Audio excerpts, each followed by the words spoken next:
welcome. Thank you so much for coming in. Thank you for inviting me. Yeah, it's such a pleasure to see you here and to finally have someone come in. I can't say after it has all ended because, of course, we're still in the aftermath of the war. The ceasefire may hold, may not hold.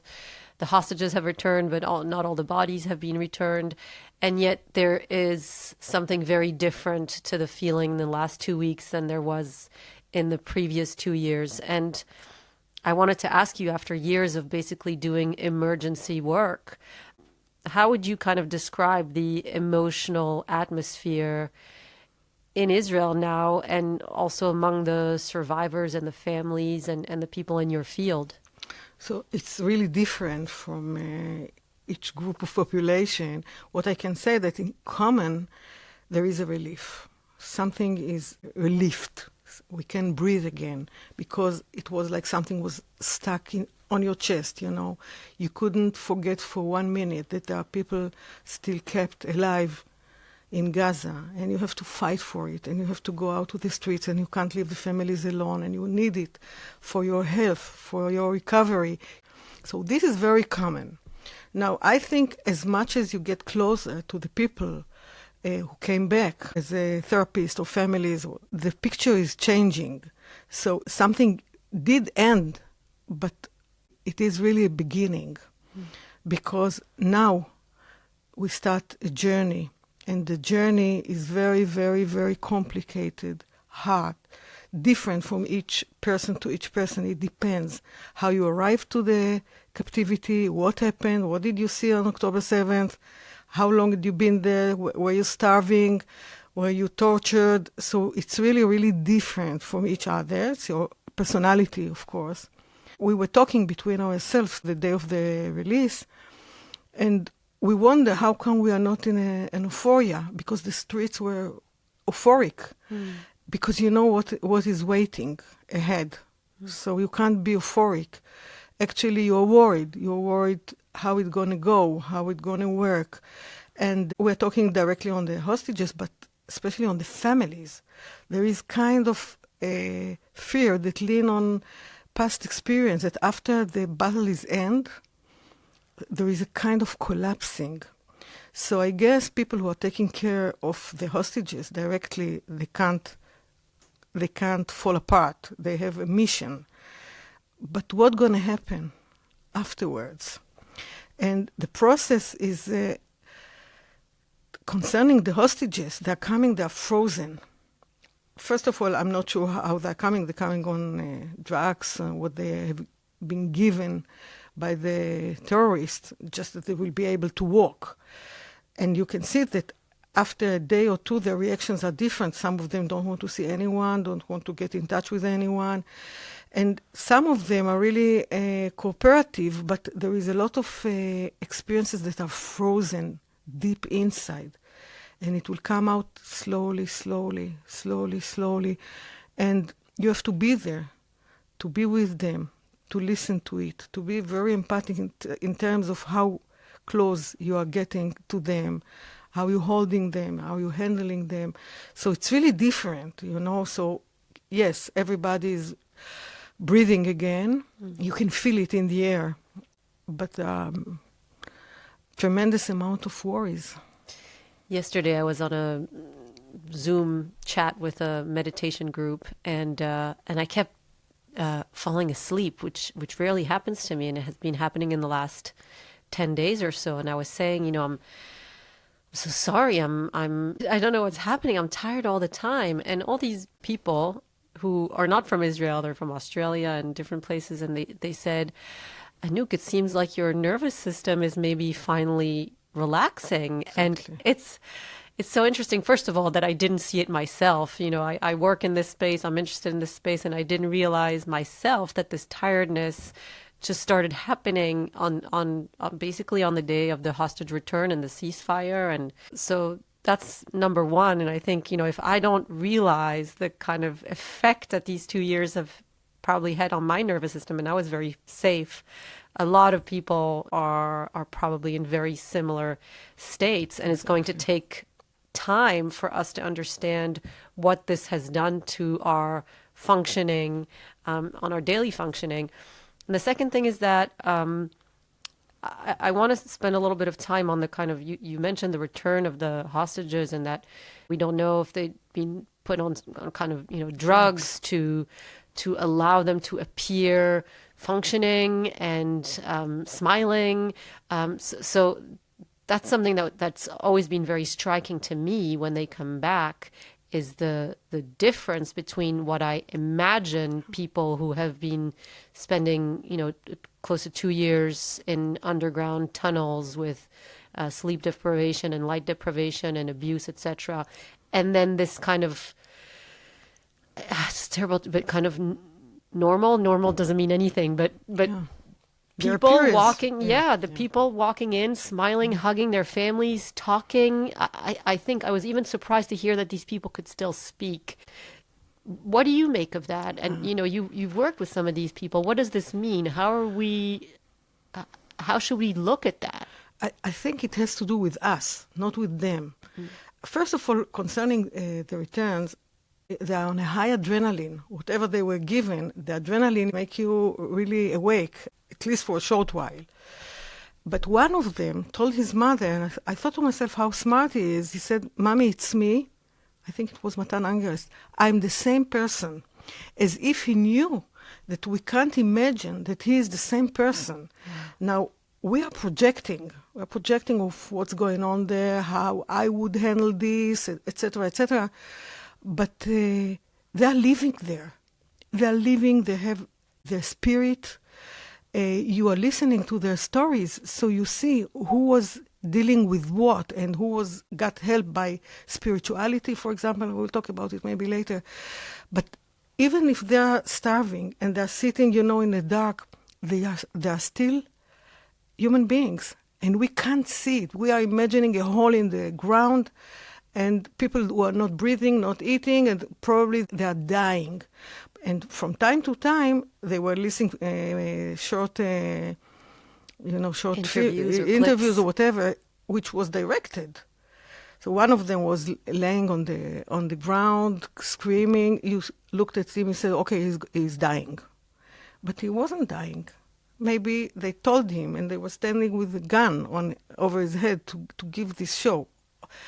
They weren't in a 5-star hotel, okay? But they are people, human beings, and human beings have a lot, deep power, living power to survive. And there were things that happened there that we didn't know between themselves, between them and the terrorist. There were relations there. I think the worst cases are the people who were alone. And they were telling, for example, I think Omer Weinkartz said that he was talking to himself out loud 2 hours a day and then moving. So if you have these solid capacities, so you can hold yourself and live. We from the outside are projecting the worst thing ever. And sometimes we can't imagine the worst things because we don't know what does it mean to get electric shocks, etc. But people are recovering from this and want to live. So I want to go back a little bit to that period, even though, I started by saying that we are in a different period now, but I feel like maybe it's the first time where we can look back and take stock a little bit of what happened. So October 7th happens. You're a psychoanalyst. Psychoanalysis, from what I understand, is looking into our past and the things we might have repressed, our subconscious, our dreams, etc. And here you are in the midst of an extremely traumatic event for the whole nation of Israel, for all of us. And basically you decide to you're not picking up machine guns, but you are in a way stepping up to some kind of like emergency call. And from that moment, you've been working in this kind of like emergency situation. You're raising funds, you're recruiting therapists, you're creating protocols as you go along. Tell us a little bit more about that time. First Line Med is an organization that you created shortly after October 7th, on October 7th, or in the days after? On October 7th evening. Wow. I was contacting Ofrit because she was taking care of wounded people mentally and physically because of the opposition to the protest revolution. movement, yes. So I called her. And then Merav went to Yam HaMelech. We were talking. Merav Roth, Merav Roth, yes, Professor Merav Roth, yes, she's psychoanalyst. We are all psychoanalysts from different institutes. We started to organize ourselves, all the three of us. And I think for about 2.5 months, 3 months, I have inflammations in my hands because we were all day long, like 20 hours a day, on the phones, getting help messages, people who need some help, and sharing it between the psychoanalysts from all the three institutes. We have a list of 450 psychoanalysts at the beginning. Now it enlarged a little bit because we let some other psychotherapists to get in. We are all specialists in psychoanalysis, and what we did understand on the very moment that beyond the first line made, before the first help you have to give to people that are traumatic, to help them not to become post-trauma, you have to give the first intervention. But then, since we are analysts, we tend to think, and it seems that we are quite on the spot, that all these interventions should be very, very, very long. Okay, so we have bias, we are psychoanalysts, we think that every process should be very, very long and deep, but this kind of trauma, beyond the first minute, the first days, the first week, weeks, you have to go into it. We mentioned before, for example, the frozen moment of the hostages, that they're becoming in a different situation of themselves. For this to release, it takes a lot of time. So you have to be there. When we are taking someone to help, we have an obligation of 3 years therapy, at least, for free. So, because we believe that you need this length to let the process develop and deepening and to get a relief. If you ask me if it should be even more, yes. But practically, we thought the 3 years, it will be for, at least for the first step, enough. So you got hundreds of analysts at first, and like you said, therapists, to basically commit to giving free therapy, free help to these people for as much as 3 years, and to be there alongside them. Where was the government in this? And what role did you fulfill that you think maybe the government should have fulfilled? First of all, the situation with the government was already not harmonious, let's put it this way. Then what happened on October 7th? There was no government, no army, nobody. There was a neglection of the people of the Otef. And I must say that the first thing was a spontaneous reaction. But when you hear, where is the army? Where is the army? Where is the government? So you understand it's on your shoulders. So you're getting into it, first of all, because you are your motivation is to help. That's how your mind is working. How can I help? And this is very Israeli, by the way, not just psychologically or psychoanalytically or something. Everybody. People were going all through the country, sharing cascade, you say, or whatever. Helmets and clothes and food. And there was nothing there. So you understand the government is not there. So we decided to give help to the people who were in the Otef, not soldiers. Otef, you mean the Gaza envelope? Yeah. And what we did see, and we have to really share appreciation to the Social Security Organization and to the Defense Office, they were giving help quite quickly. So the people who were really, parentela one, it calls in law, it's brother and sister and parents and children. So the people who were directly affected, shot, killed, raped, saw some, and their direct family. The direct family, but these are not the people, only direct people that were hurt. First of all, it was a holiday. A lot of families were there, which are not brothers and sisters, grandfather and grandchildren, cousins, and all of these people didn't get help from the country. They are not getting help up to this moment. So who was taking care of these families? The second round of the families and people that were there, and nobody's taking care of them. Let's talk about girlfriends. If you had luck and you were getting married the day before October 7th, you are getting help. And if not, your life has been ruined like everybody else's. So we decided to take care of these people, and that's what we are doing until all the people from the kibbutzim, that they weren't killed or been taken into captive, but they were there. Some luck left them, living, but so these people need help. So that's why we are taking care of these people. Just want to address that term, trauma. We hear these terms all the time: PTSD, compound trauma, complex trauma, acute trauma. Can you just make a little bit of order for us? What does that mean? And the people who come back from captivity, how would you describe their trauma?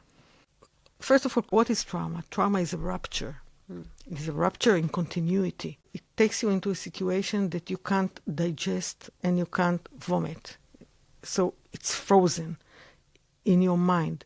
So you have to find ways to go beyond this, but you can't. Compound trauma means that there is several roots to the trauma. So being in captivity, it's one trauma, but coming back and see that your house is burned out and you don't have where to live, it's deepening the trauma or compounding it with some other roots. If you're finding someone was killed, like your husband, for example, and you're all alone, so this is compound. And if you are being raped in captivity or before, so this is compound. It means that there are a lot of roots to the trauma. Acute trauma, it's when it happens. Post-trauma has its own signs of trauma that wasn't elaborated enough. So it is all different, but I think what you hear the most is the compound is because nothing will happen just by itself. This makes things very, very complicated. Challenging to treat. And what about PTSD? How many of the people that you are treating go on to develop PTSD? I can't tell you in percentage, to be precise, but I think those who get help quite quickly, they have chances not to develop PTSD. But a lot of people will, because it doesn't end, the length of the situation, so you can't recover. You're not arriving to a point that you can start your recovery. For example, soldiers that were fighting for hundreds of days, and they have to be men, and they have to be soldiers, and not talking about the feelings. And they're afraid to talk about the feelings because they might not be able to go back to fight. These are, let's say, bad influence on your recovery. Mm-hmm. From your work with released hostages and people who have experienced the worst, what have you learned that captivity does to the human mind in terms of loss of control, of codependency with captors? Are there things that you think, wow, maybe you read it in books before, but now you understand something different? There are some things that are common. I'll tell you what. I found out that all the people that were, those who were really like becoming friendly with the captured or different relation, they all never forget for 1 minute that they are hostages. I'm taking care of a woman, more or less my age. She was captured with her daughter and her grandchildren. And she didn't know what happened to her husband or her son-in-law. They were all together. And when she's telling me what happened again and again, she was organized in a way that you have to listen again and again to believe it. For example, how she would go to sleep. It's hard to sleep there. People are guarding you with guns, etc. Kids are crying, they are hungry. She was telling herself words of songs, Hebrew songs, until she was falling asleep. Why? Because she knew she must be on her legs tomorrow morning. She was doing gym. She developed conversation with the terrorists that were guarding them. She was very tense, but so thoughtful and planned and understanding the situation. For example, they were taken to be filmed for one of these releases. And by the way, she heard that the people who are guarding them are from the Hamas. So she told her daughter when she was back, we're going to be released the first. It's the Hamas. So women and kids will be released first. I said, how did you know? She knew. She understands. She's a smart woman. She became smarter. For example, she was kept alone. All of a sudden, they were taking her, putting her at the beginning in different room. She was sitting there, and there was a bird, a canary or something like this, in a cage. And she looked at the canary. She said, okay, if it is living here, there are people here. Somebody is coming to feed it. So someone will come soon. So you become smarter.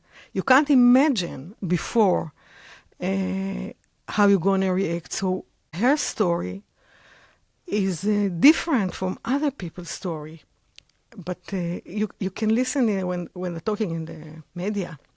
For example, Omer Weinkart, he was looking to the cameras when he was captured, so people can know where he is, that he is alive, that he was taken alive. Who thinks about it? But it seems that when it happens, you're becoming very, very intelligent, very aware. You're listening to the stories. One of the girls there said, she's not my patient, but she said, okay, I'm sitting in a room now.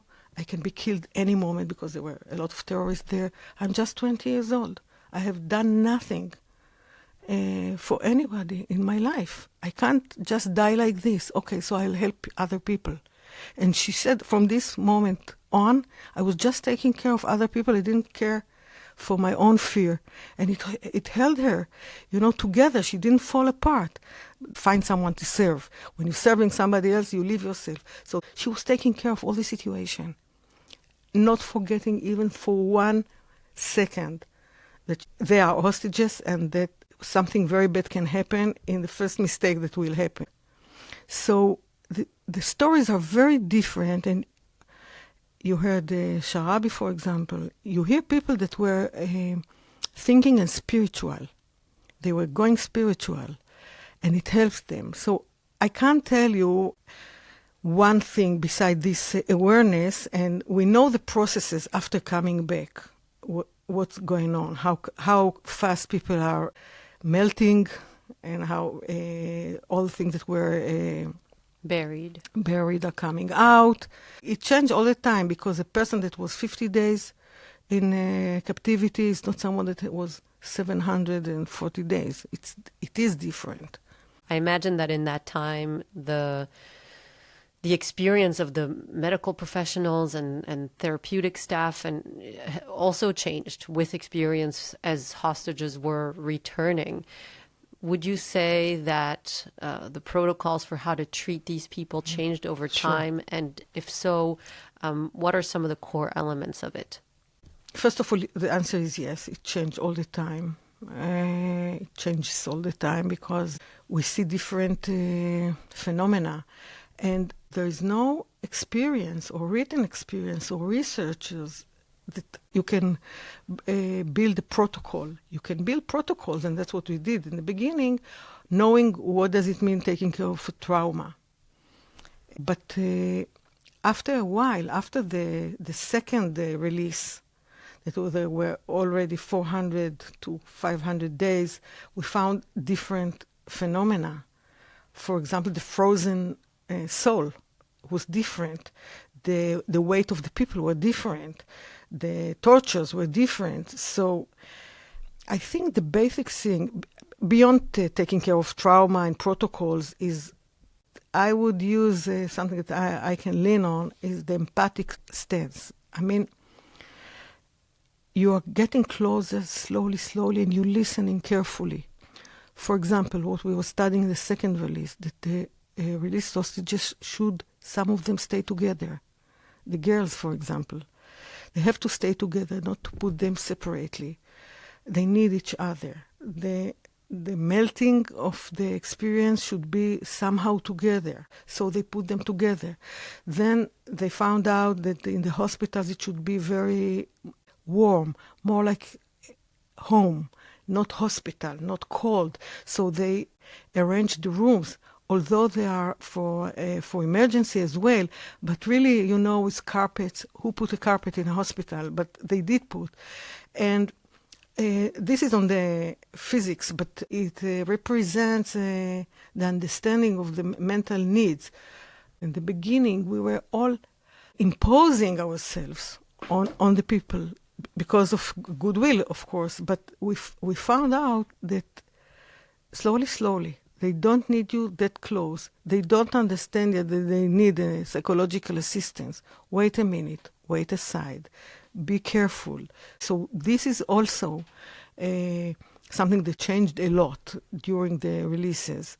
Now the last group that came was taking care of totally different. I feel like you said in the beginning there was absolute euphoria. There was that day where I took my kids to Hostage Square and we were happy, and I felt like actually for the first time I was really able to talk with my kids about what had happened. For the first time we shared those conversations, and I felt free enough and relieved enough and less scared to tell them that there had been, you know, all this devastation. They knew it, but it wasn't as... They saw the pictures now. They saw the pictures. We talked about it a little bit, but it's almost as if they never fully dared to ask what is happening with those people, and I didn't volunteer the information without them asking. And now I could say, you know, all these people have returned. So it's a very interesting moment and euphoric. And then I almost feel like now is the euphoria has dissipated and there's a little bit of a sense of confusion. Like you said, this all happened very quickly. This Trump plan just appeared out of thin air. And I think for a lot of people, we don't know what we are supposed to feel. Is it over? Is it not over? Are we supposed to still be grieving? We know there are bodies there. But I think for a lot of people, we can't even imagine what that means, someone's body being somewhere else. And then what happened in Gaza, our soul as a nation. Do you feel that as well, that this moment is kind of like a moment of confusion? Confusion is so exact, but maybe even it's a kind of small word to describe what's going on, because first of all, the battle is not ended. I mean, the battle to get back the bodies. Some people don't understand what the big deal with the bodies. Some do understand very deeply why we need the bodies back. And the Hamas, what they are doing, are they playing with us? And are they giving us an excuse to get inside again? The government wants to get inside again, but they can't because Trump don't agree. And what's going on? You are frightened. What, the Turkish are coming now to Gaza, for example? They're dangerous for us. They're not. They're going to be a new Middle East. It's a dream. It's nonsense. You don't know what to do. And they're going to be elections. They're not going to be elections. So you are very confused. The hostages are back. Okay. Thanks God. Or thanks Trump. Or thanks whoever. Okay. They are back. Now what with the other families? So you're tired. You don't feel like going again to the kikar there. Okay. Kikar Hatufim. To the Hostage Square. Yeah.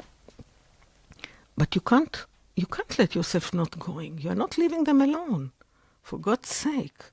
And your relations, your private relations with the pictures. This one is back. This one's body is back. So you have all these kind of relations. What they're going to do? They're going to leave this one or this one. Would they want to find? So this is very, very hard thoughts and feelings. And the reality, the Israeli reality for the last several years is not getting calm again. No quiet. And you don't know what's going to happen. Could we live here? Should we go now back to Kaplan? Are we being blamed to fight our country? And you keep working. We in FLM, for example, are getting all the time calls for help, and we keep working and we keep working. So there is kind of release, but no quietness. You can become tired, as you mentioned before, but you can't go to sleep. How do you take care of yourself? How do you make sure you don't crumble? Where does the strength come from? Do you have places that kind of hold you, or is that kind of like an innate strength? First of all, I think there is a kind of innate strength, as you mentioned, but I think it has to do with helping the other, with taking responsibility, with not, obeying to reality that you can't agree to. Being so central in helping gives you a lot of energy and power, and you feel you're doing something very important. But helping the other is the solution for a lot of mental pains, and I think this is the way to help the other. I can tell you a short story. Yeah, with pleasure. Once we were going to meet the Dalai Lama, His Holiness, in Pomaya. It's a center of preservation of the Mahayana tradition in the West. And when the Dalai Lama is coming, there are millions of people that are waiting for him, on the side of the roads and near the center. And the other day, when he was coming, his guards wouldn't let the people to get close. And one woman got into the, beyond the barriers. Broke the barricade. And she was screaming because he was going away. And she was screaming, "But what shall I do with my life? What can I do with my life?" He stopped all the pamalia and he was turning around and he told her, "Find someone to serve. Find someone to serve." And this was his answer. This is the Mahayana answer. Is the Buddhist tradition of the Mahayana.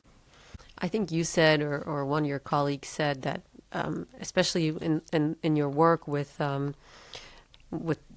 people directly affected, or the first so-called, the interpretation of what they are going through or went through is less important than the presence. The presence is the most important factor in the therapy and the healing.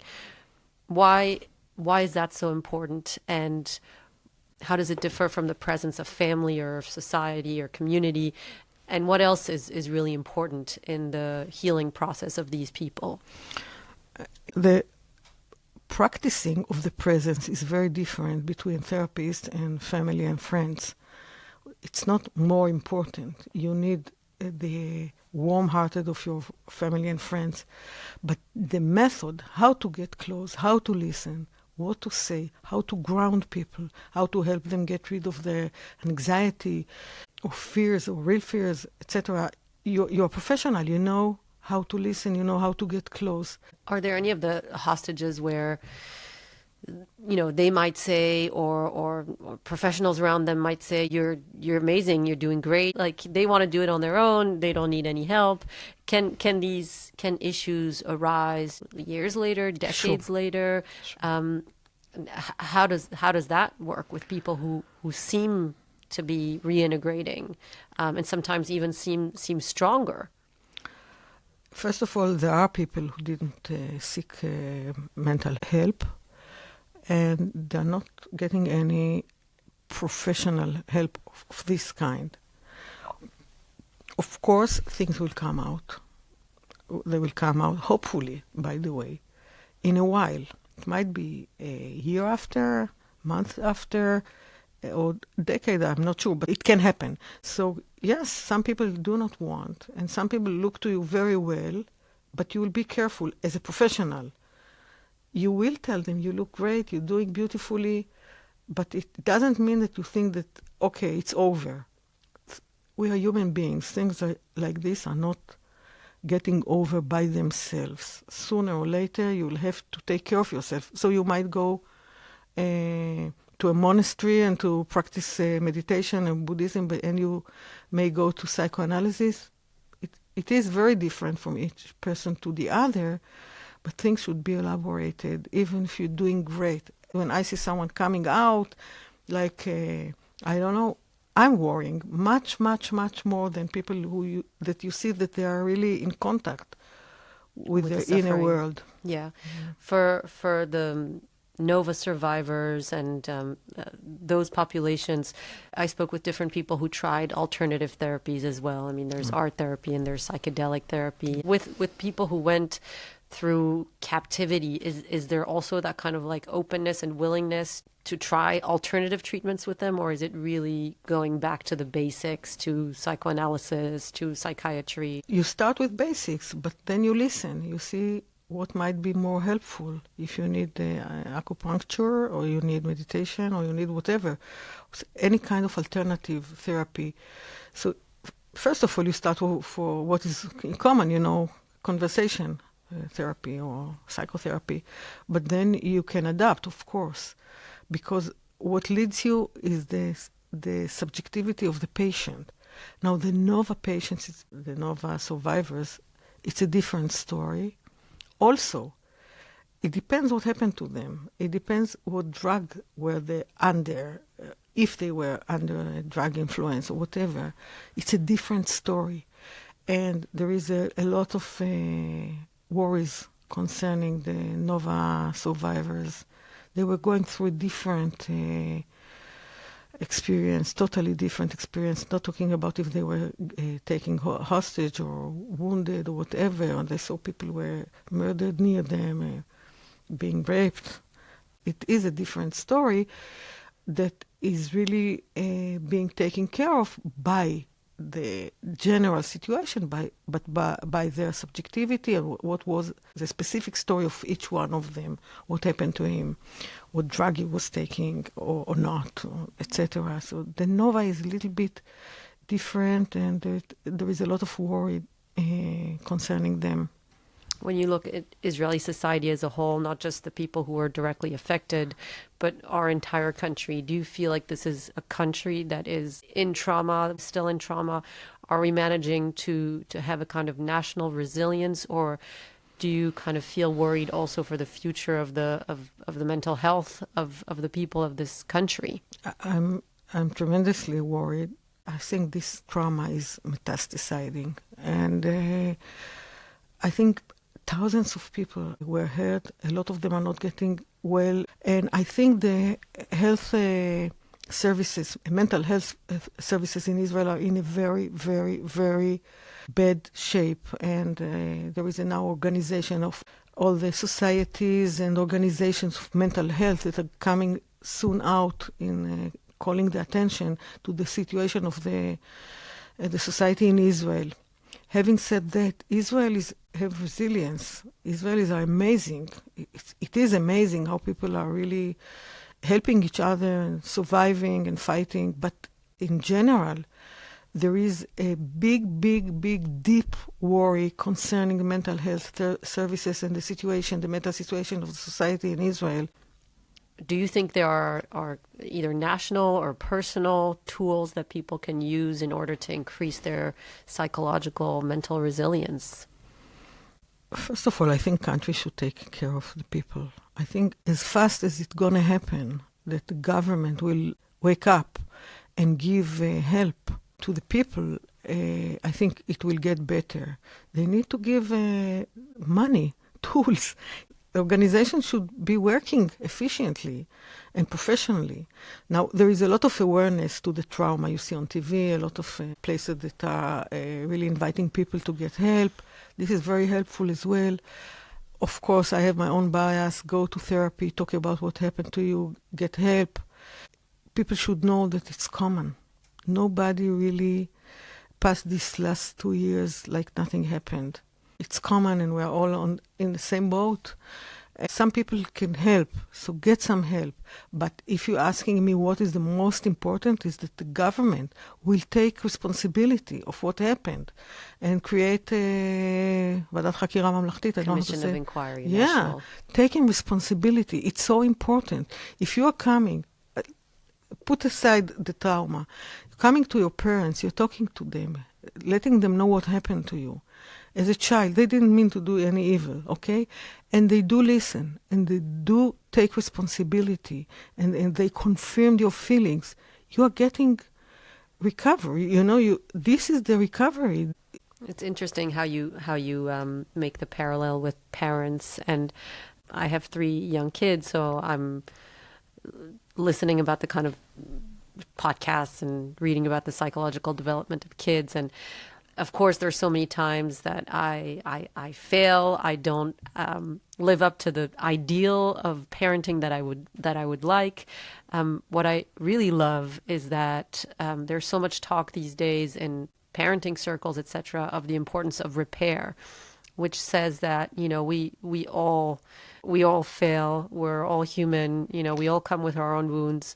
I might have yelled, I might have reacted in a way I didn't want to, but there is always that kind of that opportunity, that beautiful opportunity of repair, of when your nervous system has regulated, you can go to your child and say, I yelled too much. I shouldn't have yelled that loud. I'm really sorry. I'll try to do better next time. That kind of owning your responsibility, and that sometimes that might even strengthen the relationship more than if you'd never blown up and you'd never repaired. Of course. And it's interesting that in a way, I think what you're saying is Israelis who are looking to this government as the people who have failed, and we still waiting for them to say we failed, we're sorry. So many of and the we will ministers, take care of you. yes, and we'll do our best to take care of you. And that's something that keeps coming up again and again with the hostage families, is that the ministers never visited them, seemed to say that they were to blame for what had happened in Israel, said that, the war is more important than their children, etc. And that must also be a very deep secondary trauma above the primary trauma. This is the trauma. People were neglected. People were sitting in their safe room and waiting for the army, for God's sake. The prime minister came to visit near Oz, almost 2 years after the disaster. It's unbelievable. It's unbelievable. So I want to say this is the trauma. Where were the army? Where were the army? And where is Prime Minister and the minister? It's unbelievable that Steve Witkoff gave his telephone number to hostages' families, and Netanyahu knows. So this is the trauma. The thing happened together. There was an attack, terrible attack, unbelievable attack of the Hamas, and you were standing alone there with your hands, with your pajamas. What gives you hope, or what has given you hope in these last couple years? Maybe you can share, some experiences either with colleagues or with patients. What has kind of been the moments of light? With the citizen. What happened in the October 8th in the Expo, that so many people went to volunteer, to help each other, to go through the country, to under fire, to help soldiers and people from the Gaza Strip there. This gives me hope. The people in the streets that coming week after week, the people that were in Kaplan fighting for this country, this gives me a lot of hope. Mm-hmm. Something you want to share with the audience, with people listening, something to give them hope? It's not a suggestion, it's an inspiration not to lose hope. The society in Israel is amazing. We have very, very, very strong and loving people of this country. There are a lot of people out there that giving help, looking to give help in all different kinds of assistance that needed. You just have to open your eyes to see, to tell somebody that you are in trouble, that you are in a bad mood, that you need some help. Someone will give you a hand. After every darkness, there is a light. And we should keep going until we'll have the light. And find someone to serve. This is the best suggestion I have to give other people. The best therapy. The best therapy, the best inner mental situation. Mm-hmm, mm-hmm. If there's one thing that you could say now to all the hostages who have returned or their families, what would it be? Don't stay alone. Seek for help. Mm. You are not alone. We are here for you. We are here to help. Mm. Yeah. That's really the core of our human condition is wanting love, to love and to be loved. Sure. All right, Iris, thank you so much.